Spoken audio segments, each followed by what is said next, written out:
Әнші Меруерт Түсіпбаеваның отбасында қайғылы жағдай орын алды. Өнер иесінің тәтесі өмірден өткен. Қаралы хабарды эстрада жұлдызының өзі Instagram парақшасы арқылы жеткізді.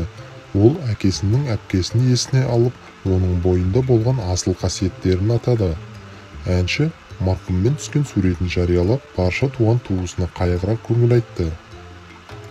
Бүгін түс қайта әкеміздің туған әпкесі Райхан апайым өмірден өтті деген суық хабар жетті. Өмірін босқа өткізбеген, көп балалы ана, еңбекқор, діңгегі мықты адам еді.